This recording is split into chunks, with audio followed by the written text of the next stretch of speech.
Welcome back, Shed House viewers. Today we have a 2008 Toyota Scion in the house, 2.4 liter. I think there's a couple engine options. Anyway, what we're dealing with is an AC compressor that's making a whole bunch of noise, and an AC line that has a rub-through hole in it. Can't really see. Maybe I can get that in there a little better.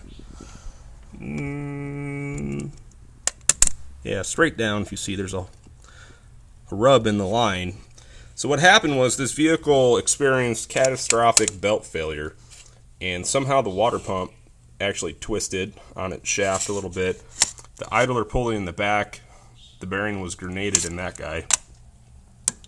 So we're looking at like $1,000 car here.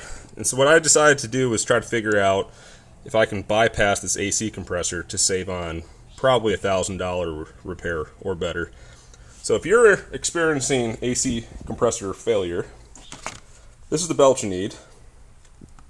Pick this one up from O'Reilly's. It's a 64-inch 7-rib belt. I would recommend, if you can find a belt that's maybe 65 inches or 64 and a half, to go with that one. This one does fit. It took a little finagling. I had to kind of start the belt and then roll the engine over to get it to pop on that last little bit. The tensioner is all but maxed out. It's not extremely tight though. Okay, so here's the belt.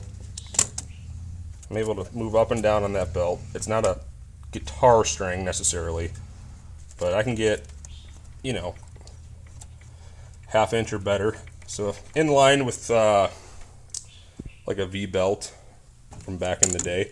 I think it might be a little on the tight side, but the belt should stretch out a little bit over time and hopefully not cause any bearing failures from being too tight. I don't think it will though. It doesn't give me pause for concern. I would just prefer that the belt was a little bit bigger in order to make installation a little bit easier. When I grab the tensioner, I do have a little bit of play in it. Very little. So some other folks on some forums were talking about a 63-inch belt.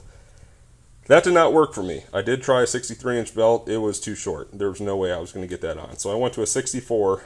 This is what O'Reilly's had in stock. They did not have the next size up in stock, but I believe they can get a 65-inch.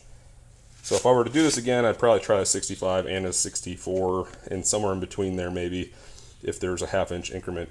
But anyway, this should get you back on the road if you've got a beater with a heater and you don't want to spend a whole bunch of money fixing the AC. This little hack here might work for you. So make sure you like, comment, and subscribe for more content from Shed House.